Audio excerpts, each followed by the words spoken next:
I would recommend these videos only for people who are 13 plus because this may contain things like graphic violence, major character death, or cannibalism, etc. So just listen at your own risk.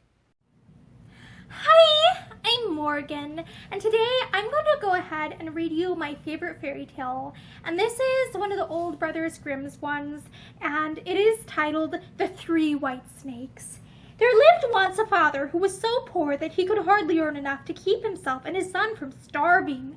One day the boy said to him, "Dear father, I see you going about every day looking so sorrowful and tired that I am determined to go out into the world and try to earn my own living." Then his father gave him his blessing and took leave of him with many tears. Just at this time, a great king was going to war with the king of another country, and the youth took service under him and marched to the battlefield as a soldier. In the first conflict with the enemy, he was in great danger and had a wonderful escape, for his comrades fell on each side of him.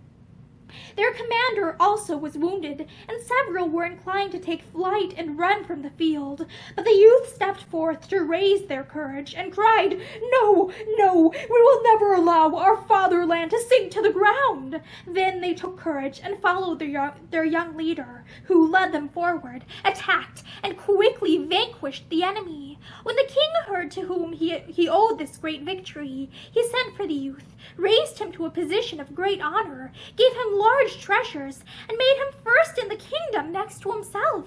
Now, the king had a daughter who was very beautiful, but she was also very whimsical. She had made a vow that she would take no man for a husband who did not promise that if she should die, he would allow himself to be buried alive with her in the grave. "If he loves me," she said, "he will not wish to outlive me." And in return for this she would also promise to be buried in the grave with her spouse, should he die first. This vow had hitherto frightened away all wooers, but the young soldier was so struck with the beauty of the princess that he disregarded the vow, although her father warned him and said, "Do you know what a terrible promise you will have to make?" "Yes," replied the young man, "I must be buried with her in the grave if I outlive her. But my love for her is so strong that I disregard that danger." Then the king gave his consent, and the marriage was celebrated with great pomp. After they had lived together for some time in great happiness and contentment, the young queen was seized with a terrible illness from which her physicians were unable to restore her. As she lay dead, the young husband remembered what he had promised, and the thought of lying in the grave alive filled him with horror. But there was no escape. The king placed a watch at every outlet from the castle, so that it was not possible to avoid his fate. When the day of the funeral arrived, and the body had been carried down and placed in the royal vault, he was taken there also, and the door firmly fastened with locks and bolts.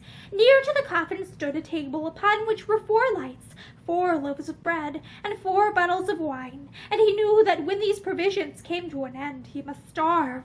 So he seated himself, feeling full of grief and sorrow, but with a determination to take only a small piece of bread and the least drop of wine to make them last. One day, when death seemed nearer than ever, he saw from a corner of the vault, just opposite to where he sat, a white snake creep out and approach the body. He rose in horror, thinking it was about to gnaw it, and drawing his sword, exclaimed, as with 2 blows he cut the snake into 3 pieces, "As long as I live, you shall not touch that!" After a while, a second snake crept out of the corner, but as soon as he saw the other lying dead in 3 pieces, he went back and quickly returned with 3 green leaves in his mouth. Then he took the 3 separate portions of the snake, placed them together, and laid a leaf on each wound. And no sooner were they joined than the snake raised himself as lively as ever, and went away hastily with his companion. The leaves remained lying on the ground, and as he looked at them, the thoughts of the poor unfortunate man were full of the wonderful properties they possessed, and it suddenly occurred to him that a leaf which could restore a dead snake to life might be useful to human beings. He stooped and picked up the leaves. Then, advancing softly towards the body, he laid one on the mouth of the dead, and the others on both the eyes. In a moment he saw the effects of what he had done. The blood began to circulate in the veins, and flushed softly in the pale face and lips of his dead wife. She drew a deep breath, opened her closed eyes, and exclaimed faintly, "Where am I?" "Thou art with me, dear wife," answered her husband, and then he told her all that had happened, and how he had wakened her to life. After taking a little of the wine and bread, she became stronger, and was able to rise from the bier and walk to the door of the vault with her husband. Here they knocked and called loudly for a long time, till at last the watchman heard them, and word was sent to the king. He came himself very quickly, and ordered the door of the vault to be opened, and oh, how astonished and joyful he was to find them both alive and uninjured, and to know that his anxiety was over, for the whole matter had been a great trouble to him. The 3 leaves the young prince took with him, and gave them in charge to a servant to take care of, saying, "Preserve them carefully for me, and see that they are safe every day. Who knows what help they may be to us in any future trouble?" In the wife of the young prince, after this event, a great change appeared. It was as if with her return to life, all her love for her husband had vanished from her heart.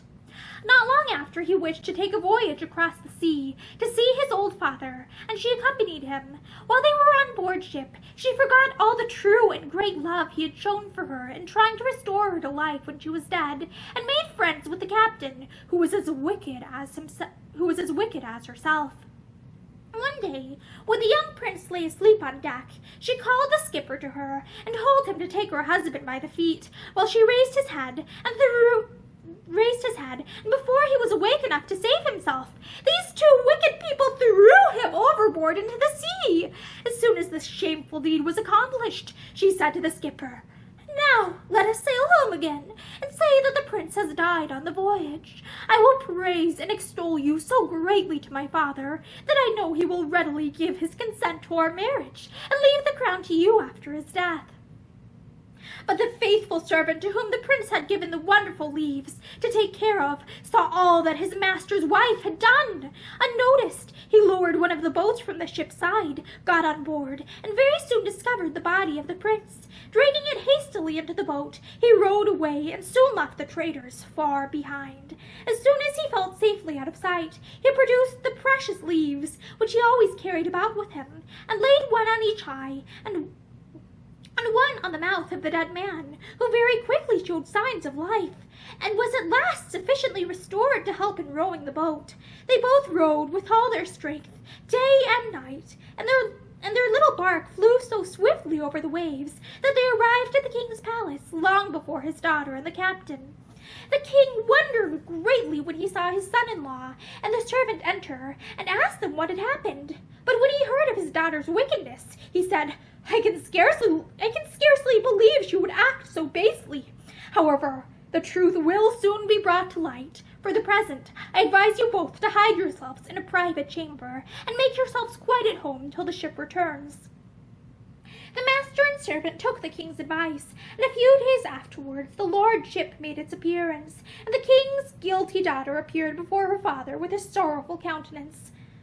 "Why have you come back alone?" he asked. "Where is your husband?" "Ah, dear father," she replied, "I am come home to you in great sorrow, for, during the voyage, my husband was taken suddenly ill and died, and if the good captain had not stood by me and conducted me home, I cannot tell what evil might have happened to me. He stood by my husband's deathbed, and he can tell you all that occurred." "Oh," said the king, "I can restore your dead husband to life again, so do not grieve any longer." He threw open the door of the private room as he spoke, and told his son and the servant to come out. When the wife saw her husband, she was thunderstruck, and sank on her knees, imploring mercy. "I can show you no mercy," said the king. "Your husband was not only ready to be buried and die with you, but he used the means which restored you to life, and you have murdered him while he slept, and shall receive the reward you so truly merit." Then was she with her accomplice placed in a boat full of holes and driven out to sea, where they were soon overwhelmed in the waves and perished. And that is the end of The Three White Snakes. And I have to say, this is my favorite of the Brothers Grimm fairy tales. I know that I wrote an adaptation of this back in like fall of 2013 for like a play to perform over Thanksgiving, and I feel like I changed some parts. So I'm remembering this and thinking, I didn't think that was quite how it ended. But I love this fairy tale. This has to be like my favorite fairy tale because it has like everything. Like, it's got like a poor peasant climbs the ranks to the top of society, and then he marries the princess, but the princess dies, so then there's like, I guess, like raising the dead, and then but it's like you probably shouldn't do that, and it shows like she turns out a completely different personality afterwards, and it's such an interesting adventure story. Like, this feels like it could be the plot outline for a novel or some like larger, grander work. Like, it's got a very interesting plot, but it's very, very condensed and interesting for a short read. So I have to say The Three White Snakes is definitely, I have to say, my favorite fairy tale.